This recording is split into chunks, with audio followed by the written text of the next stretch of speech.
Welcome to the other side of Letby. Oh dear, oh dear, oh dear. I didn't think I'd be back here as soon as this, but what have we here? Panorama 4, where Dim and Dimmer are attempting to correct the mistakes they made in Panorama 3. Well, it's not actually Dim and Dimmer who's doing the correcting or the editing or whatever. All they do is just parrot what they hear. When the trial was on, they went to court and they parroted what they heard. They didn't question anything because they're not really journalists. If you look at this whole Panorama series, it's little more than these two people, Dim and Dimmer, Coffey and Morris, speaking to camera and using scripts. And to the extent that they do anything original, it's to give opinions.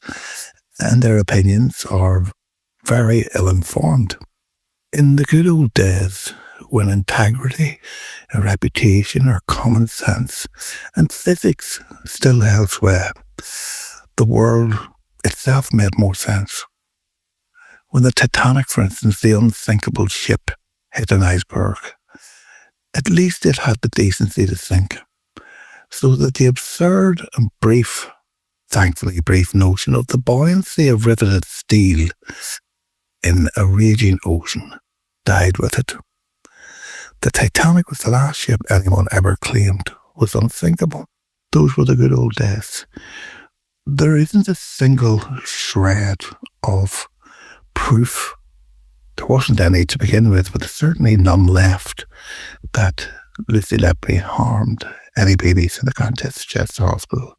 Even the nurses that worked with her gave evidence at the Thirlwell inquiry that none of them thought she had killed anyone. But they were discouraged from giving the same evidence in her trial. Karen Reese, who appeared prominently in the ITV documentary, wanted to go to court to tell the jury that she knew Lucy Letby very well. She'd worked with her for 2 years, and she didn't believe she killed anyone. But the defence of Lucy Letby weren't interested in Karen Reese's character witness. So whether you call it a conspiracy theory or a cock-up or whatever you want to call it, the whole process isn't right. It stinks of weird. And we see this again in this refusal of the BBC to take down misinformation, disinformation, fake news, false accusations, whatever you want to call it.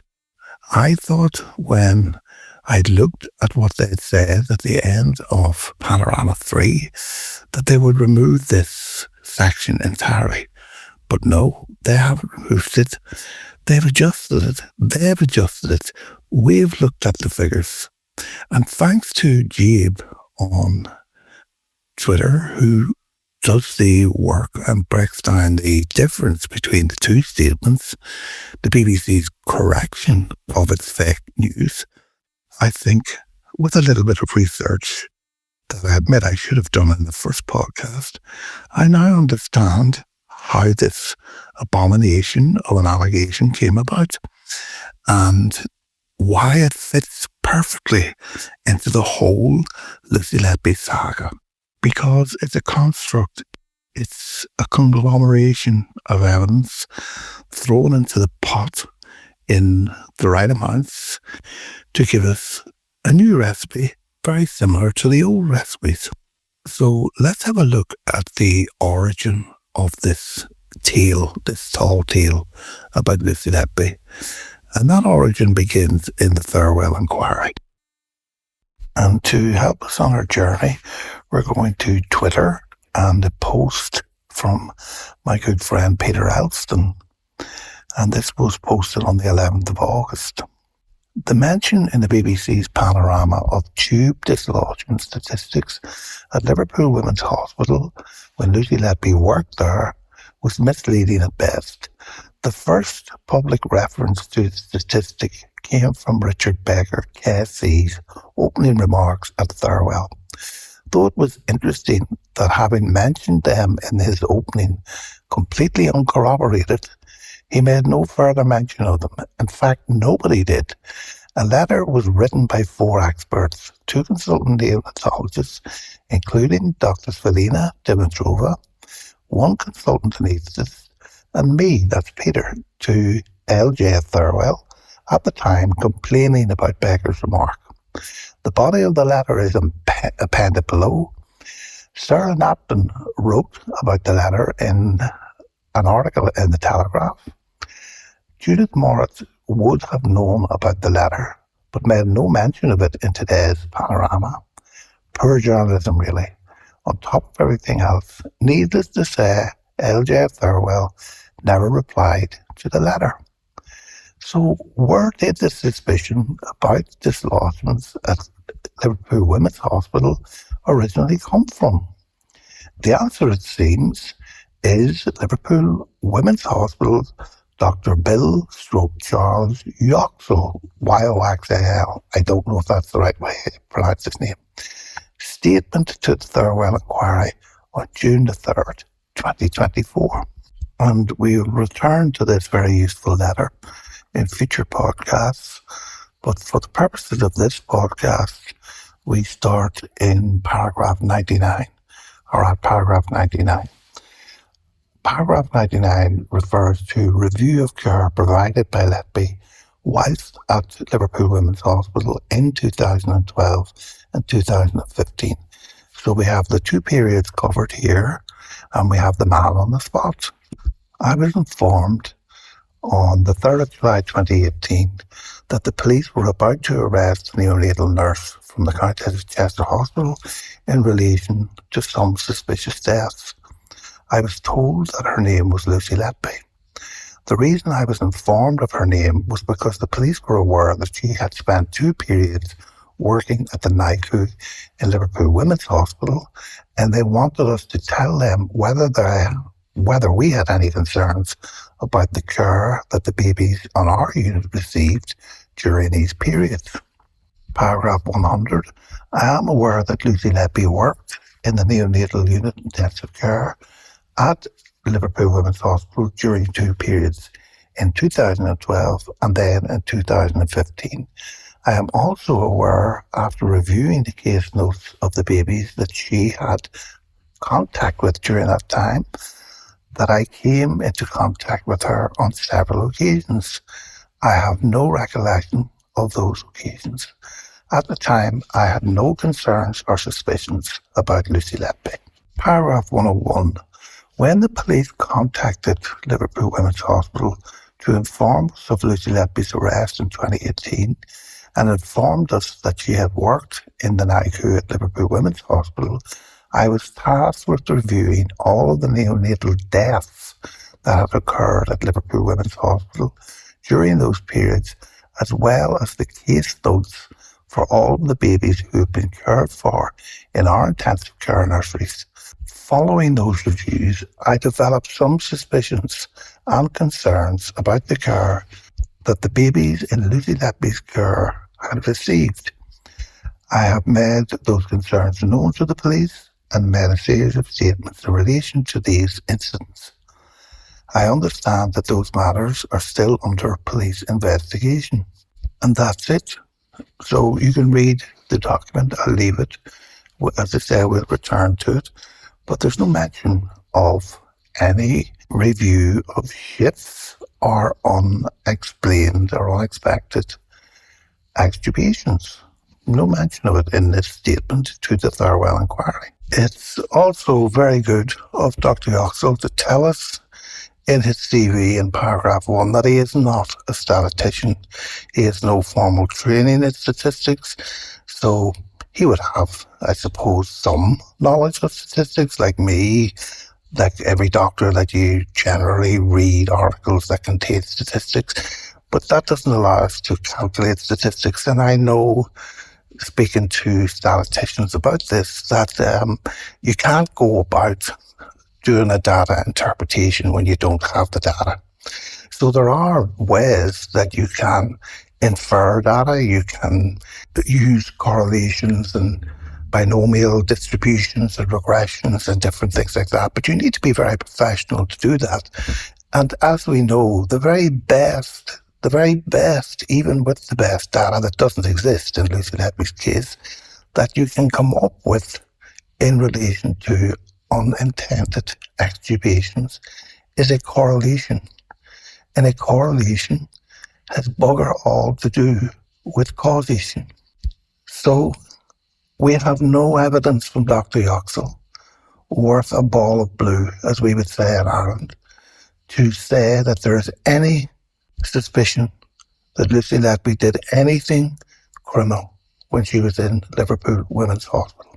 It should also be said that Dr. Yoxall admits in this statement to farewell that he helped Dr. Breary draft one of his reports into BBF, I think it was. And even though he's not an endocrinologist, he tells us he's not an endocrinologist, he agreed with Dr. Breary that exogenous insulin was the only conclusion, or likely the conclusion, for the extraordinary findings of the very high insulin and very low C-peptide in BBF. So he is associated with, he is not a friend of, I doubt it very much, but he's associated with, he knows Dr. Breary, and he knows what this whole thing's about. So we would have to say that he isn't being objective here. He has some skin in the game, so to speak, in that he knows Dr. Breary. But in my opinion, he's not qualified, nor does he have the database to draw any conclusions about unintended extubations during the time which Lucy Letby was in Liverpool Women's Hospital. So let's look for some other corroboration for that statement. And this comes from another farewell document that was given to the inquiry from a witness named Michelle Turner. Now, Michelle Turner describes herself as the chief police officer. Oh, no, sorry, that's the chief people officer at Liverpool Women's NHS Foundation. I think they used to call them HR people, but anyway, they're now called chief people officers. That's very interesting. And she was the chief people officer in Liverpool Women's Hospital at the time that Lucy Letby was there, both in 2012 and 2015. So let's see what she has to say. And again, I'll leave you the document, you can read it, but we'll skip straight down to the section that deals with the 2012 period. And how do we know it deals with the 2012 period? We know it deals with the 2012 period because that's the title of the section in the document. And it comes under paragraph 2, titled LL Training Placement Details 2012. The first placement that Lucy Letby undertook at Liverpool Women's Hospital commenced on the 8th of October 2012, week 2 of the placement, with week 1 being an induction week, and was then known as the Regional Neonatal Induction Programme, or NIP, now known as Foundations in Neonatal Medicine, or Neonatal Care, FIN. The RNIP ran for a 26-week period overall in order to ensure new nurses would learn the basics of neonatal care. And again, you can read the document. And she says that this is usually a 12-week placement. Paragraph 34. Letby's last working day of placement in Liverpool Women's Hospital was the 13th of December 2012, week 11. Letby worked 34.5 hours per week. Paragraph 37. When on placement, the student was not included in the daily numbers at Liverpool Women's Hospital. So that's another little bit of a statistical hiccup, to say the least. The students only worked day shifts, and some of these shifts included weekend days. Letby would have been working within the intensive care environment. Within this, she would have been responsible for the recording of observations and ensuring fluids were being delivered via pumps. In other words, checking the lines by looking at them. She would have had responsibility for preparing, setting pumps or changing fluid regimes. She would have administered feeds, changed nappies, helped with x-rays, intubation of babies, insertion of lines, resuscitations, and taking babies out for cuddles.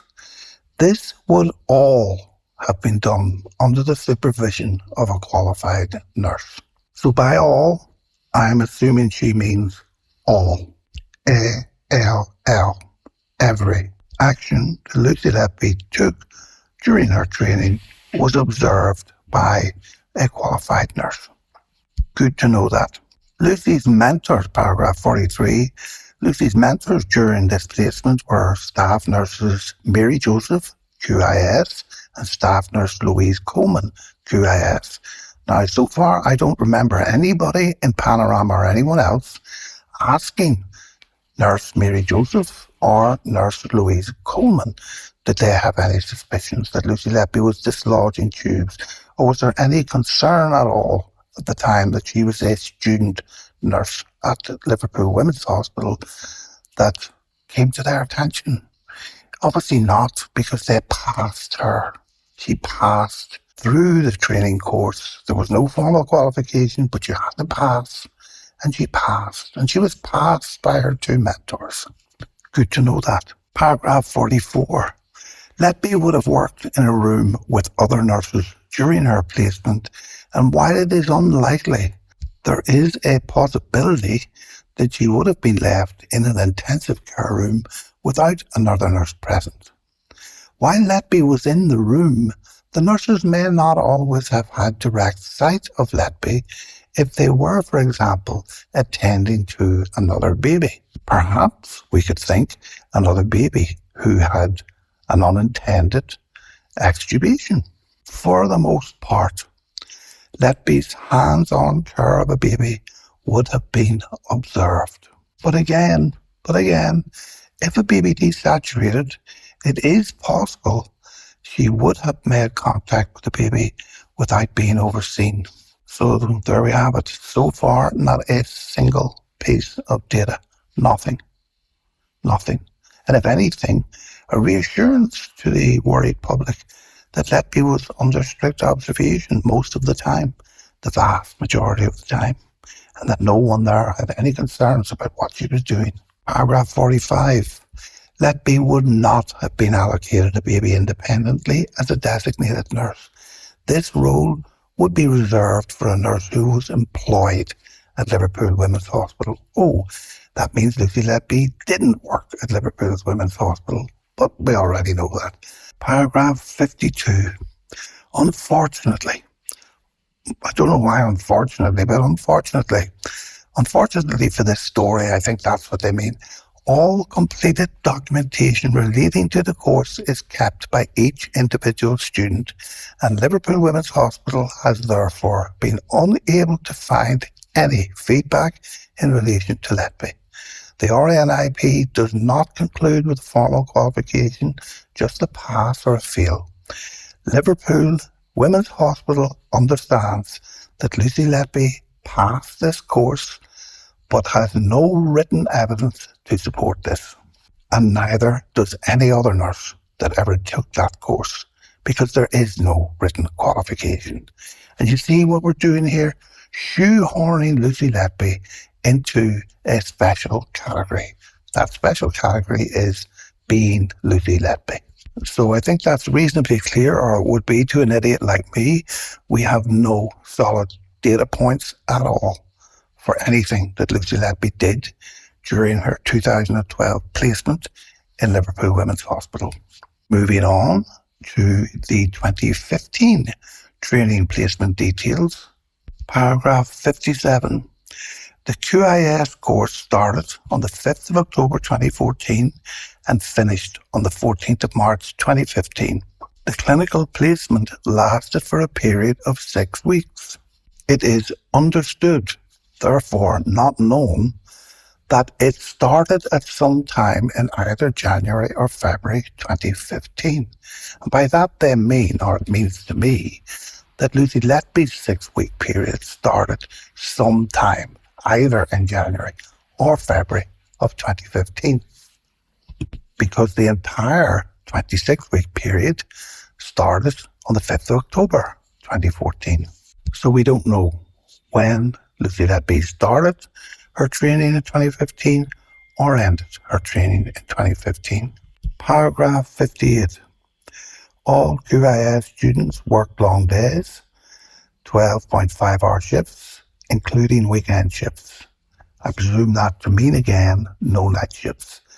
Liverpool Women's Hospital have been unable to locate rotas to substantiate the exact dates Letby undertook her second placement at Liverpool Women's Hospital. The trust provided swipe access, but this data was lost following a system upgrade.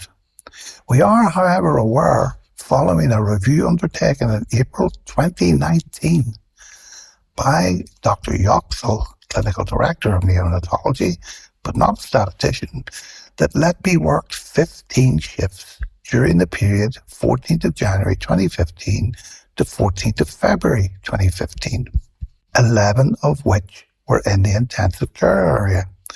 Dr. Yoxel was requested to undertake this review by Cheshire Police in order to identify if there were any specific incidents that caused concern around the time Letby was on the unit, even though, as she said, we were unable to obtain the rota. So without the rota, the best that the neonatologist, Dr. Yoxel, he's not a statistician. Did I say a statistician there? Oh, I don't know why. But anyway, he's not a statistician. So the best that the statistician could do was to review the notes and find 11 instances where Lucy Letby had written in the notes. That seems to me the logical only way that Dr. Yoxel, the non-statistician, could find when Lucy Letby was working, because there was no formal list of dates when Lucy Letby was working. So therefore they had to dig through the files until they could see if her name was written in any of the files. So Dr. Yoxel found a sample of the periods of time when Lucy Letby worked in 2015 in Liverpool Women's Hospital. Now, how big that sample was, we don't know, because we don't have a baseline against which to measure it. We don't have the roster of the times and all of the other shifts that she works. So we have a sample of 11 shifts of 12 and a half hours each. And that is 137 and a half hours. Now remember that number, 137.5 hours. But Lucy Letby was on a 6-week placement of 34.5 hours per week, which is 207 hours in total. So the non-statistical statistician, Dr. Yoxel, had identified 2/3 of the shifts that Lucy Letby worked on. So we're missing the other third. And because Lucy Letby didn't work nights, we're missing 50% of the time during which these unexpected extubations could occur. So that clears that up then.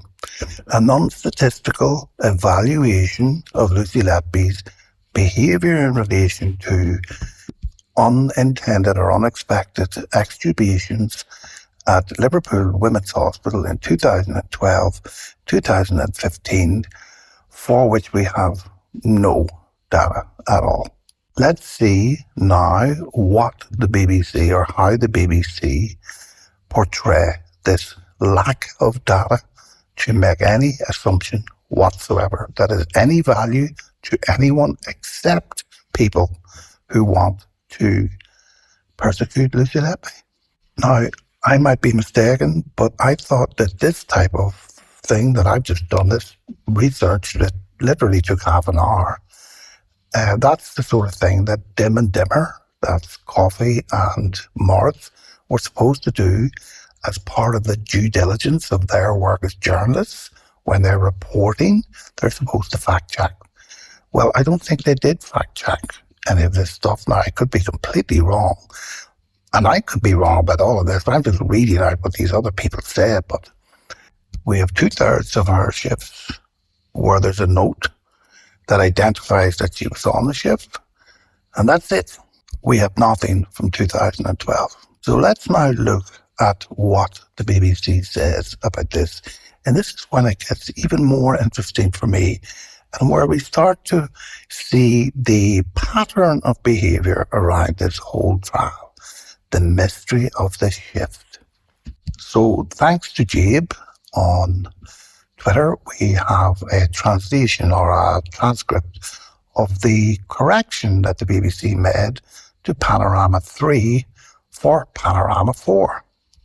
So the BBC correction reads, the current police investigation, now that's current going back to 2019, so that is now 6 years old, that's how current it is, involved the second hospital, Liverpool Women's Hospital. In 2012 and 2015, Letby trained briefly at Liverpool Women's Hospital. A hospital review looked at unplanned extubations, that's breathing tubes coming out unexpectedly. Now we get to the good stuff. The Thirlwell inquiry heard that breathing tubes generally became dislodged on less than 1% of shifts at the Liverpool Women's Hospital, but on 40% of shifts where Lucy Letby worked. Critics say the figures aren't credible, and there are any number of reasons why breathing tubes could become dislodged more often. We've looked into the review. So by we've, I'm assuming that's Dim and Dimmer, because they're the two journalists apparently on this show doing their due diligence. Here's what we understand. So this is what Dim and Dimmer understand. We're in the land of the enlightened. Liverpool Women's Hospital went back to review the records of what are called ventilated shifts. And this is the first piece of transmogrification that we're going to see here. This is where we're going to see the golden thread type of activity where things begin to shift about, shift about. So in order to track Lucy Letby down, we know now from the statements of the Thirlwell inquiry that she didn't work nights. So they had to go looking for shifts during the day that she worked. And that's why we're now looking at shifts, ventilated shifts. And I think we'll see the importance of this in a minute. These aren't working shifts. They're a 12-hour period where a baby has been on a breathing tube. So I'm presuming then that if during one of these 12-hour shifts, a baby who's been on a breathing tube unexpectedly extubates that breathing tube, that ventilated shift ceases to become a ventilated shift because we're not completing the 12 hours with the baby being on the breathing tube. So if we're looking at ventilated shifts and we're defining them as a 12-hour period during which a baby is ventilated with a breathing tube, then we're not talking about any periods of time when babies had no breathing tube in them, because take the breathing tube away, intended or unintended, and it no longer becomes a ventilated shift. The review found that for every 100 ventilated shifts where Lucy Letby wasn't involved in the care of a baby, tubes came out unexpectedly in less than one. But as we said, if a tube comes out, it's no longer a ventilated shift. It ceases being a ventilated shift because no one looks at ventilated shifts for that very reason. Let's give you an example. Baby A is intubated and on a ventilator. And on the third hour of this 12-hour ventilated shift, the tube unexpectedly or unintendedly extubates. We have thus terminated the 12-hour extubated shift. We re-intubate the baby, and in order to keep everything even, we now have to start the 12-hour shift all over again, which is so stupid. No one does this. So the review found that for every 100 ventilated shifts where Lucy Letby wasn't working or wasn't involved in the care of a baby, tubes came out unexpectedly in less than one. Okay, so let's look at that then. Ventilated shifts aren't working shifts, but we do know they are a 12-hour period. So 100 ventilated shifts is 1,200 hours. And in Liverpool Women's Hospital, they managed to go 1,200 hours without a single unintended extubation. The same review looked at ventilated shifts in 2015, where Lucy Letby was involved in the care of a baby. It found there were 11, and the tubes came out during 4 of those ventilated shifts. That's 36%. 36% of what? We also understand breathing tubes came out during ventilated shifts involving Lucy Letby in 2012. We don't have the figures, but understand it happened much less often than in 2015. We don't have the figures, therefore we don't know, is what that should read. But let's return to this remarkable record. The review found that for every 100 ventilated shifts, that's 100 multiplied by 12, that's 1,200 hours. Where Lucy Letby wasn't involved in the care of the babies, tubes came out unexpectedly in less than one. So the world record, the Guinness Book of Records for Liverpool Women's Hospital, 1 extubation unintended in 1,200 hours. Well, it's possible, but if you get a run of 1,200 hours during which you don't have any unintended extubations, you're going to have to make up for that later on with an increased number of unintended extubations. Because when we do a little bit of research into this, which again doesn't take very long, let's put unplanned extubations into PubMed, the National Institutes of Health library facility for the world, and let's see what everybody says about unintended extubations in preterm neonates. So I've discovered immediately that the proper term is unplanned extubation, and putting the unplanned extubation NICU into the PubMed search engine, we find 76 papers. And I'll leave you a link to the search, after which everything comes clear to me. It's like the clouds parting and the sun coming out. And here's one from a journal called Pediatric Quality and Safety, published in October 23rd, 2020. And it's entitled, Reducing Unplanned Extubations in a Level 4 Neonatal Intensive Care Unit, the Elusive Benchmark. Oh, so what is the elusive benchmark? The elusive benchmark, as it turns out, is 1 or less than 1 unplanned extubation per 100 intubated days. Nothing to do with shifts. Per 100 intubated days. Now, being the proper journalist that I am, trained as I was in journalism school, and working as I do for a big mega organisation like the BBC, I actually opened all of the 76 papers. And keen followers of this podcast will not be surprised to learn that not a single article out of the 76 that I could open, and I could open about 30 of them, mentioned intubation shifts or unplanned extubation shifts.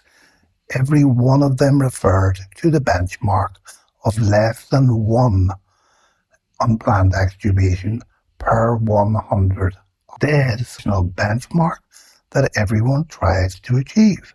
Less than 1 unplanned intubation for every 100 ventilated days. So the 100 shifts referred to here by Panorama, which translates into 1,200 hours, or by my reckoning translates into nothing because no one uses shifts for the very reason that I explained, that if the baby becomes unplanned extubated during the shift, it ceases to become extubation shift. But they have taken the 1 per 100 extubation days and changed it into extubation shifts. That's the only way I can see it. That's what they've done. And this fits in perfectly with the obsession in this whole trial of shifts and Lucy Letby. Shift everything into the shifts that Lucy Letby's doing. That's what this trial was built on. Baby, I'm worried about the rise in the heart rate up to 150 on the night before the baby died. But Lucy Letby wasn't on that shift. Shift the worry into the next day then. Shift it into Letby's shift. That's what this whole trial is about. Shifting disease is about, like they're pieces on a chessboard. And that's what we're doing here. We have now shifted the benchmark target of 100 unplanned extubation per 100 days into 1,200 hours, or 100 12-hour shifts. And it can't be anything but that, because that is the benchmark. The benchmark is less than 1 unplanned extubation per 100 ventilated days. So let's look at one of these papers. This is a paper called Neonatal Unplanned Extubations, so right on point, an unsolved safety issue. And this was published in 2021. So no one in the world seems to have solved this except Liverpool Women's Hospital. And the background: unplanned extubations are safety events relatively frequent in the neonatal intensive care unit. This study aimed to describe the frequency and characteristics of unplanned extubations in NICU. Seems very useful and very on point here.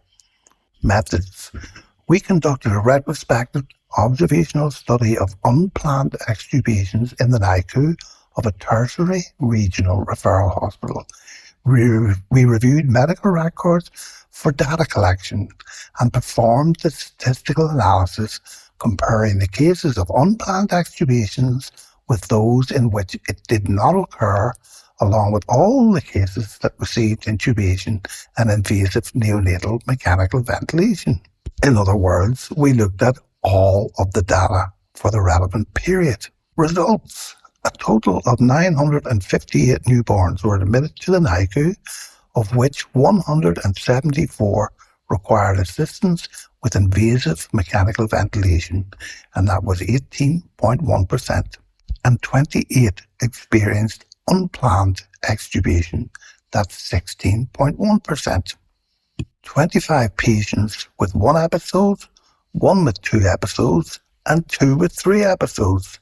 The rate was 2.93 unplanned extubations for every 100 days of invasive mechanical ventilation in 5 years. With a significant decrease in the last 3 years, we found a statistically significant correlation between weight less than 1,500 gram and unplanned extubation in the multivariate analysis, although sedation appears to affect its interaction. Conclusion: unplanned extubations are a relatively frequent problem, although with a tendency to decrease in recent years. The weight of the patient at birth and sedation during ventilation are important factors in the safety problem. Not mentioned at all, of course, in Panorama 3 or Panorama 4. Let's have a look at another one. This is one from the same journal on pediatric safety. Synergizing safety, a customized approach to curtailing unplanned extubations through shared decision-making in the NICU. Not down to one nurse, one person, one therapist, one doctor, but a shared decision-making. Background: unplanned extubations remain an important patient safety issue in the neonatal intensive care unit.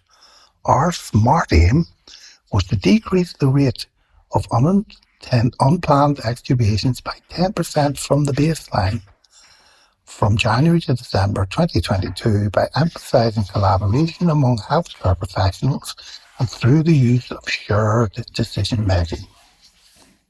Our baseline was 2.3 per 100 ventilator days. No mention of shifts, and 2.3 per 100 ventilator days is their baseline because the elusive 1 per ventilator, 100 ventilator days has eluded them. And at the end of a whole year trying, they still didn't reach the benchmark. And one more from 2025. You can't get more up to date than that, can you? Abstract. Unplanned extubation, UPE, defined as accidental removal of the endotracheal tube during mechanical ventilation or its replacement due to suspected obstruction or inadequate diameter, is considered the fourth most common adverse event in neonatal intensive care units. So there we have the addition of two new parts of the puzzle. Replacement due to a suspicion that it's obstructed or that it has an inadequate diameter. BBK comes to mind, but there we go. Now, this paper went one better than me. They didn't just confine themselves to PubMed. They went to PubMed, Medline, MB Scopus, Cochrane Library, Lilacs, SCIELO, one I've never heard of. So reviewers and pairs pulled out every paper they could find, every instance of this that they could find to come to the conclusions that they were going to come to by applying advanced statistical methods. And what did they find? They find that the incidence of unplanned extubation ranges from 0.56 to 5.3 per 100 days of intubation. Several factors contribute to the occurrence of UPE in neonates, including skin immaturity, extended periods of intubation, limited use of sedation, all of which hinder endotracheal tube stabilization. Nevertheless, even in critically ill neonatal patients, UPE can be prevented. The implementation of programs or initiatives aimed at improving processes has emerged as a pivotal strategy for mitigating the risk of UPE in the NICU and may include activities such as educational programs, stricter monitoring, device fixation, amongst other initiatives. I'll leave you a link to this paper. It's vast and covers this topic in great detail. A lot more detail, I'm afraid, than Dr. Yoxall did. So, no one, apart from Dr. Yoxall, seems to use ventilated shifts. Everybody in the world uses a benchmark of per 100 ventilated days. The benchmark used by Panorama, unequivocally used by Panorama, is 1 unexplained ventilation per 1,200 hours.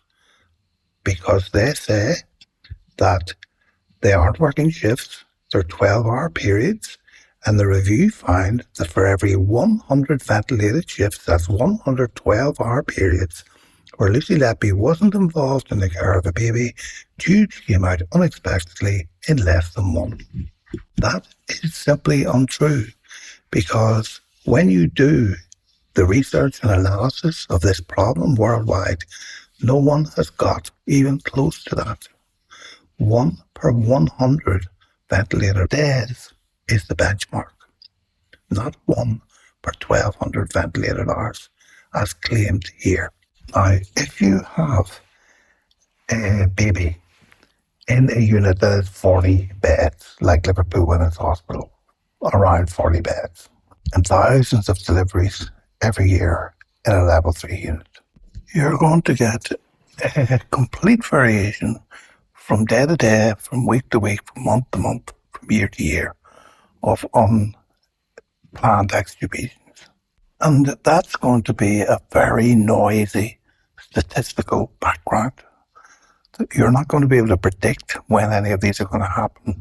You're not going to be able to predict if you get a run of them, if you get none of them, if you're using more If one of the consultants has a stronger preference for using non-invasive methods, you're going to get less of them.